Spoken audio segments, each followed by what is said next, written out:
Still third down.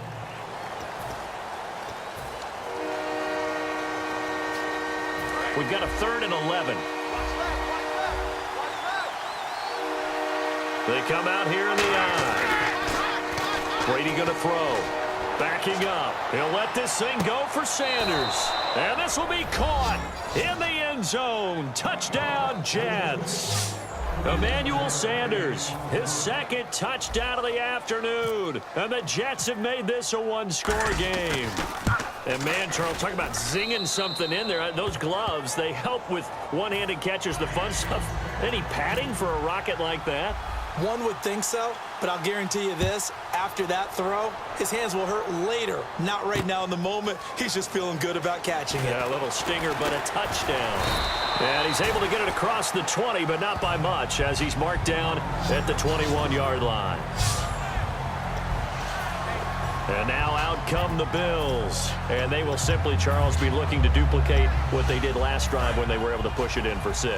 And they hope it'll be that easy, right? To be able to take exactly what happened before, replicate it. They may have to make a few additional changes along the way because I'm sure the defense will make some adjustments, but they've got to have great confidence having scored the last time out. Just a yard on the pickup there, and it'll bring up a 2nd and 9. 9 yards still remaining here to pick up the first on 2nd down. Let's give a lot of credit to the offensive line. They've been able to move the ball really well on the ground the entire game, and while that wasn't a huge one, that's okay. They'll take them in short, steady bursts. It's a gain of about 3, but it's going to leave them with 3rd and still 7 yards to go. So they run it on 2nd down. Now let's see what 3rd down brings here for the offense. Well, that's not a run that's going to make any of the highlight tapes, but they've been moving it well all game on the ground. This is another one that keeps them moving forward. And this is caught by Watkins. It's a gain of 20 and picking up the first. He's such a good route runner. Shows it there on 3rd down. Very proficient and a good pass. And you know what I've observed over the years in the NFL?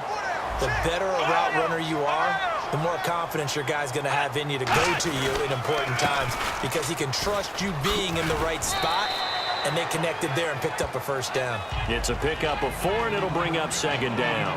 And 3rd quarter here, you've got the lead. This is where that strong run game can really benefit you. Back now in Buffalo. It's the Bills with the lead and the football here to begin the 4th quarter.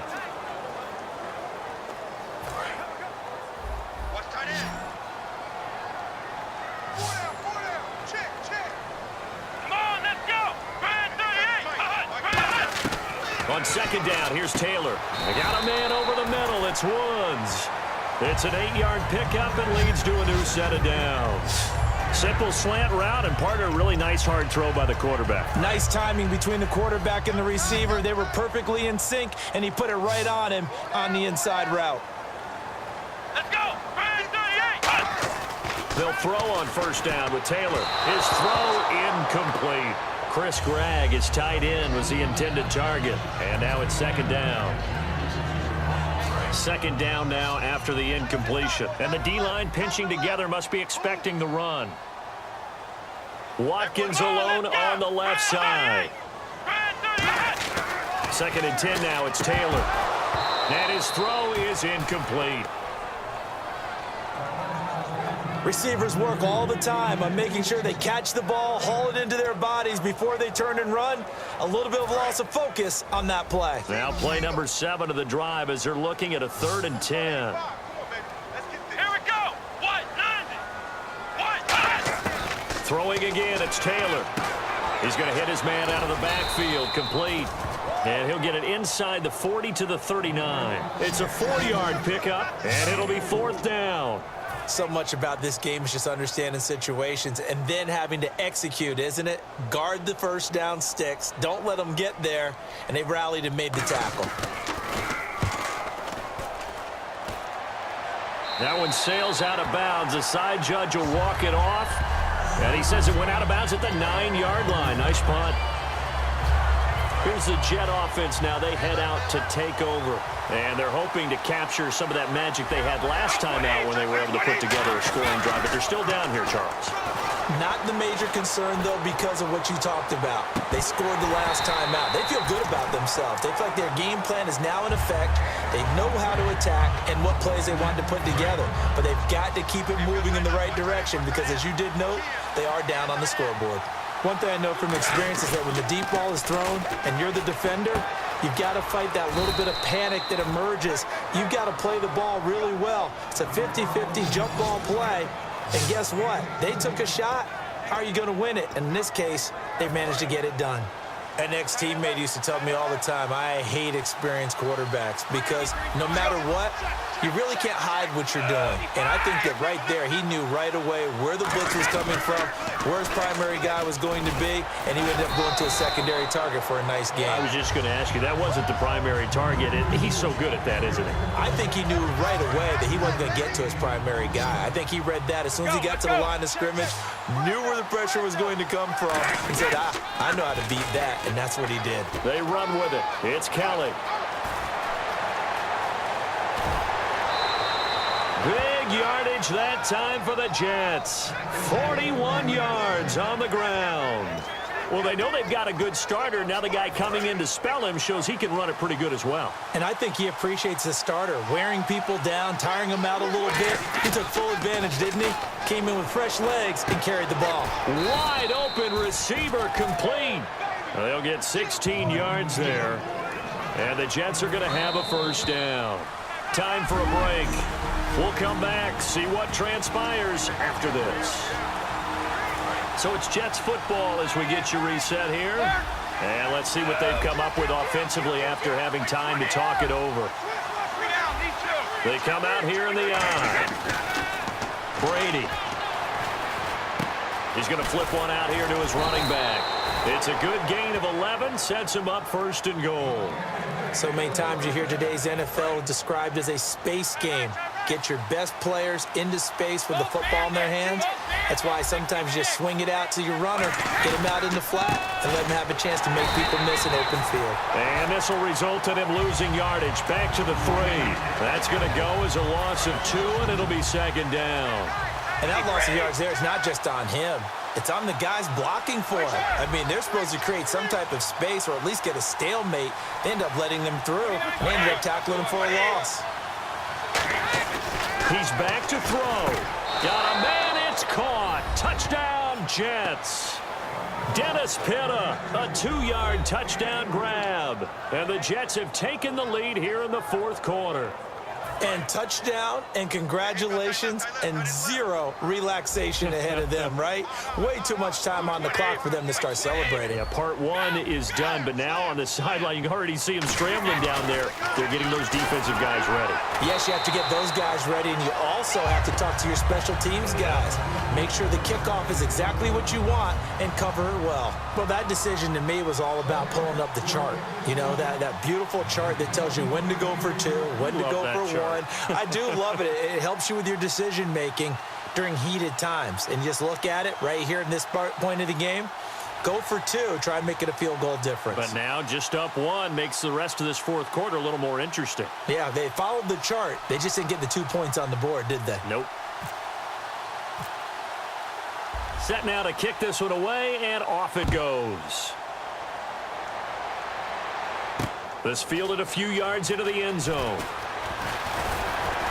And last year that would have been a net gain of 5 on the return. This year he stopped where he would have been if he had taken a knee, and that's at the 25.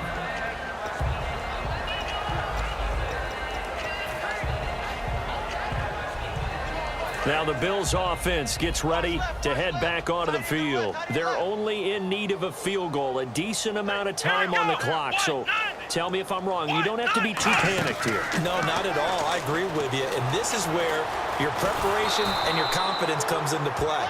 They've worked on these situations. Yeah, they practice this all the time, They practice it all the time. They know what they want to get done.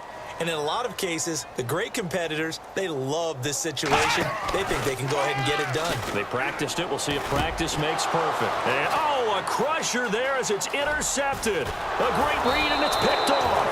And they will finally put it into the return, but not until he takes it back all the way inside the 10-yard line. And that one, it's going to hurt big big time. You're in the 2-minute drill trying to get your guys down the field, and it's looking like they're going to go up just short, as this is definitely not his best throw, and it'll wind up being intercepted. First down and goal to go from the 7. This is Kelly, and they'll be driven back here, losing yardage to the 9. The defense, they got a little bit of a breather. Now they're back and set as we resume play. And they'll try again down here with Kelly, fighting him off. Just ran right through the trash. Only a couple yards there, and that's going to set up a long 3rd and goal. An extra DB defensively here. Big stop needed on 3rd and goal. He may be a blitzer. To throw is Brady, and that is incomplete. And that was a nice play. He knocked it away, but obviously you want the interception in this situation. You want to take away any chance that they have any decision to make on 4th down. But things happen so quickly in the end zone in this compressed area of the field that you're just happy to knock it away and not allow a touchdown. So they get the 3 here, but you wonder whether that's going to be enough. Yeah, I mean, you've now made it so they need a touchdown rather than a field goal to catch them. But you're right. If they'd gotten 6 out of that drive, this would be a much different game. Back out onto the field now. Here comes the Jet defense. And they're just trying to keep him out of the end zone. Obviously, a field goal does no good in this situation. So what's the appropriate amount of pressure defensively, Charles? I think he's had a little more pressure than what is normal. If you normally want to send a 3-man rush, maybe you make it 4. If it's 4, maybe you make it 5. Anything to make sure that he can't just sit back there all day and find a target. And then you tell your secondary, play your normal coverage and maybe an extra step or 2 back. Yeah, be careful that nothing goes over the top. One of the toughest things about playing defensive back is pattern reading, trying to figure out what they're doing. And on that one, they had to fly, just sending a guy down. And, a crusher there as it's intercepted. Picked off by the Pro Bowl safety Cam Chancellor.